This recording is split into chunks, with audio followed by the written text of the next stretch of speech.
gotinha de sabedoria da verdadeira palavra do Senhor. Ok? Então, irmãos, vamos iniciar lendo 1 Reis 3,16. Diz assim a palavra do Senhor: Então vieram 2 prostitutas ao rei e se puseram perante ele. Disse-lhe uma das mulheres: Ah, senhor meu, eu e esta mulher moramos na mesma casa, onde dei à luz um filho. No 3º dia, depois do meu parto, também esta mulher teve um filho. Estávamos juntas. Nenhuma outra pessoa se achava conosco na casa. Somente nós ambas estávamos ali. De noite morreu o filho desta mulher, porquanto se deitara sobre ele. Levantou-se à meia-noite, e enquanto dormia a tua serva, tirou-me o meu filho do meu lado e o deitou nos seus braços, e a seu filho morto deitou nos meus.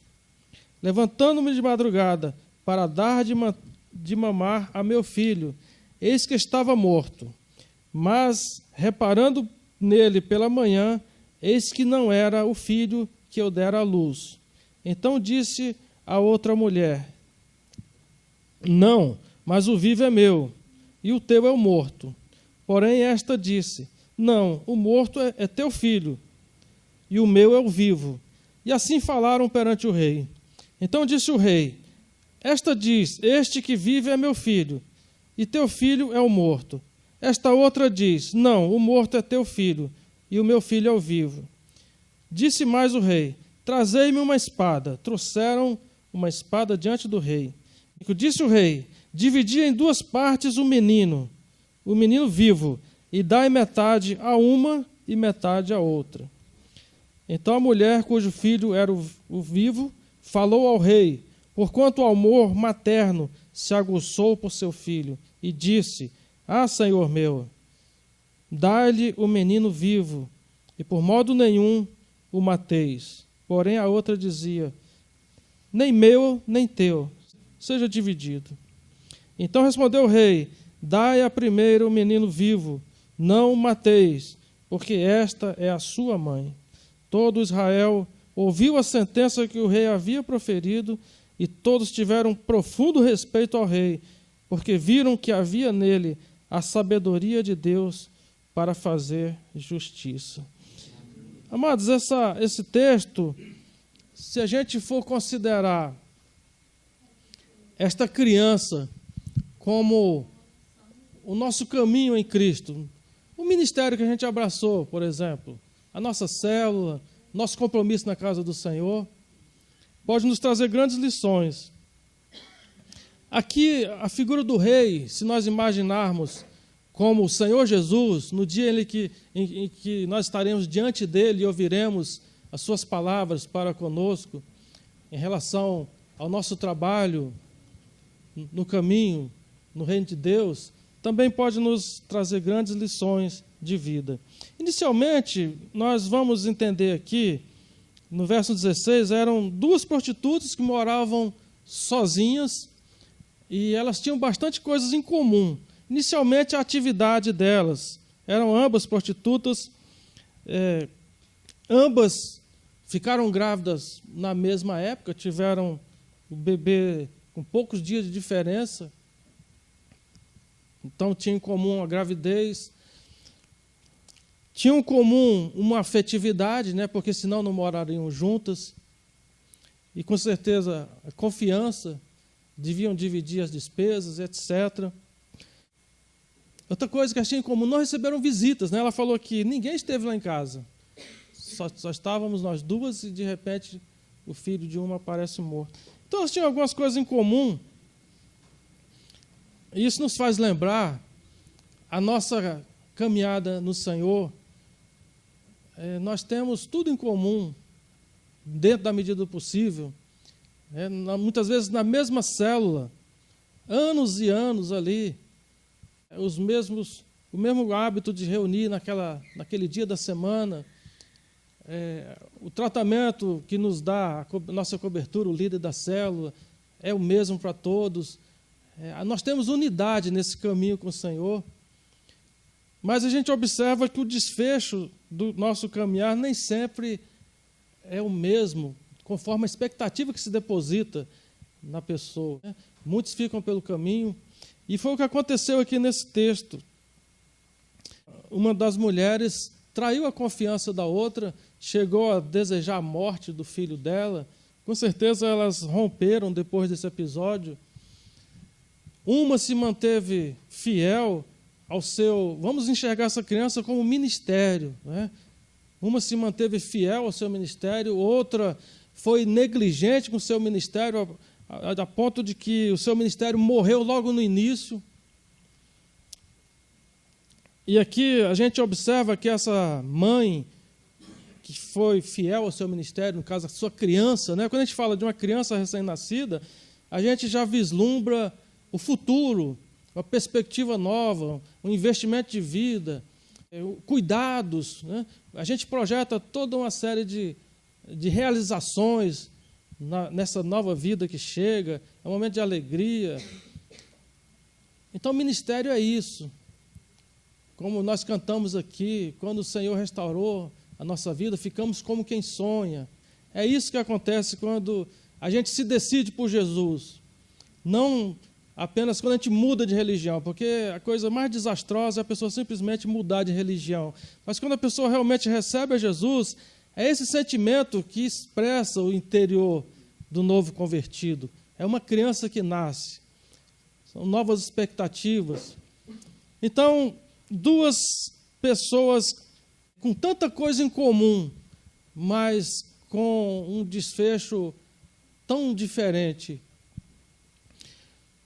Nós verificamos aqui no verso 21, a mãe zelosa, ela fala: levantei-me de madrugada para dar de mamar a meu filho, e eis que ele estava morto. Aqui nós verificamos o cuidado dela, levantar de madrugada. Irmãos, o caminho com o Senhor requer isso que nós fizemos hoje, levantar de madrugada. Se a gente não investe no nosso ministério, porque é o seguinte, irmãos, eu falo ministério aqui, vamos lá em 1, só para vocês entenderem melhor, vamos em 1 Coríntios capítulo 4, versículo 1. 1 Coríntios 4, verso 1, diz assim: assim, pois, importa que os homens nos considerem como ministros de Cristo e dispenseiros dos mistérios de Deus. Quem está aí com a nova versão na linguagem de hoje, foi feliz nesse texto, porque lá fala servidores de Cristo, que os homens nos considerem servidores de Cristo. É muito comum a gente perguntar: você já serve a Jesus? Né? Você já é um servo de Cristo? Então, irmãos, ministério é isso, é ser dispenseiro desse novo caráter, dessa nova perspectiva, essa nova visão de mundo e visão das pessoas que Cristo faz brotar em nosso coração. Então eu insisto nessa questão: quando a gente recebe a Jesus, a gente recebe também um caminho a seguir, um ministério. Não existe essa coisa de ser um mero ouvinte da palavra. Tiago adverte muito sobre isso, né? Não sejais apenas ouvintes, mas praticantes da palavra. E para a gente ser praticante, a gente automaticamente já está envolvido em algum ministério. Todo praticante do ensino de Jesus já abraçou o ministério, querendo ele ou não. Já está falando de Jesus, já está ministrando, está divulgando a palavra, está zelando pelo seu testemunho cristão. Enfim, então essa criança que nasce aqui, é nesse sentido que eu quero trazer nessa manhã, um ministério cristão. Irmãos, recentemente morreu o pastor Davi Sanders, que foi o fundador do Ministério da Igreja de Cristo no Brasil, norte-americano ele. E a última vez que eu estive com ele já bem velhinho, ele falou, a gente estava falando de ministério, de esforço, e ele falou: olha, eu tenho comigo um lema, o meu lema é só mais um pouquinho. Ele se esforçava só mais um pouquinho, apesar da limitação física dele, pela idade, ele prosseguia servindo ao Senhor sempre um pouquinho a mais, nunca na mesmice. E isso é maravilhoso, irmãos, isso reflete um coração realmente convertido ao Senhor. Essa mãe que era zelosa, cuidadosa, com certeza, vejam que o filho dela nasceu primeiro, ela com certeza deve ter orientado a outra. Olha, você toma cuidado, porque você pode rolar por cima do bebê, sufocar o bebê, como de fato aconteceu. Então, nós podemos presumir que essa mãe descuidada não ouviu os conselhos da mãe mais experiente. Essa é uma exortação para todos nós, não apenas os que estão iniciando, mas no nosso caminho o tempo todo, que tenhamos ouvidos para ouvir, como Jesus sempre falava, né? Quem tem ouvidos, que ouça. Ouvidos para ouvir, que ouça.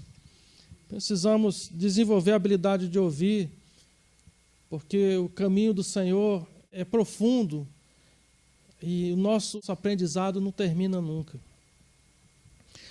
Irmãos, é maravilhoso aqui quando elas chegam diante do rei para trazer a causa. O que vai prevalecer, o que vai dar ganho à mãe zelosa foi o zelo dela, o amor dela. Diz o verso 26. Porque, aqui entre parênteses, porque o amor materno se aguçou pelo seu filho. Irmãos, o nosso compromisso com Deus, o nosso zelo pela santificação, pelo ministério que o Senhor nos entregou, ele vai ser manifestado em amor. O amor que se aguça no coração. É o amor que nos faz caminhar, nos faz sentir alegria numa célula vazia, muitas vezes, numa formatura vazia. É o amor que nos faz ir atrás de pessoas custosas, nos faz relevar uma falta de atenção, uma falta de carinho, que vai ter muito, né, no mundo por aí. E naquele grande dia, eu creio que vai ser um dos critérios. Quem sou eu para dizer quais são os critérios do grande julgamento? Mas eu imagino que, com certeza, o amor. Inclusive, Jesus perguntou exatamente isso a Pedro: amas-me mais do que a esses que estão aí? Porque Pedro tinha essa mania de se achar o cara, né? E a pergunta-chave de Jesus foi essa: amas-me mais do que estes? E foi esse amor, irmãos, que a causa dela foi ganha, né? O juízo foi feito baseado no amor daquela mulher. Somente uma mãe autêntica faria aquilo. Não, leva, pode levar, mas deixa ele vivo. E assim no ministério, nós falamos muito aqui de sofrer o dano. Aquele que realmente ama o Senhor, ele deixa levar. Pode levar, leva a casa, leva tudo, mas eu fico com o Senhor, fico com o meu amor pelo Senhor, o meu ministério. Tem um hino da Assembleia que eu ouvia quando criança, ele fala assim: Senhor, pode tirar tudo de mim, mas não retire de mim o teu espírito. Inclusive, meu avô pediu para tocar esse hino no dia do funeral dele, e foi uma comoção muito grande na igreja, porque o meu avô tinha isso no coração dele. Ele era fazendeiro, muito rico, no final da vida ele já tinha perdido boa parte do patrimônio, e ele cantava esse hino dentro de casa: Senhor, pode ir tirando tudo, só não tira a porção do teu espírito na minha vida. Então é isso, irmãos. Basicamente, essa é a mensagem que eu queria deixar. Final de ano é uma ocasião oportuna para nós renovarmos nosso caminho, né? Nosso caminhar com o Senhor. Vamos orar então? Vamos baixar nossas cabeças? Pai, damos graças por esta manhã abençoada, damos graça pela Tua palavra, que o Senhor faça brotar a cada manhã o Teu temor nos nossos corações. Senhor, que o nosso caminho seja adiante, o caminho do bom testemunho, o caminho do zelo, o caminho do esforço, em ler a Tua palavra, em conhecer a Tua palavra, a Tua vontade para nossas vidas, que seja o caminho de estar com as pessoas, com as ovelhas. Senhor, nos perdoa pela nossa negligência, pela nossa falta de busca, nos perdoa por nos envolvermos tanto com as correrias da vida. Ó Deus, nós clamamos, aviva em nossos corações a visão do Teu chamado para nós, Senhor. Que cada um aqui seja uma tocha acesa, inflamando aos demais, para que nós sejamos um corpo saudável, um corpo que vive o Evangelho e assim traz glória ao Teu nome santo, Pai. Senhor, nesse final de ano, guarda cada um. Senhor, que nós não fiquemos dispersos com compras, com correrias, com festas, que tudo isso venha, mas que nós não sejamos apartados do Teu Espírito, Senhor, que nos leva à consagração, nos leva a cogitar das coisas do reino de Deus e projetar coisas melhores nesse ministério tão precioso que o Senhor entregou nas nossas mãos. Dentre milhares de milhares, o Senhor nos trouxe e nos entregou um ministério preciosíssimo. Nós damos graças, Senhor. Louvamos o Teu nome, no nome de Jesus.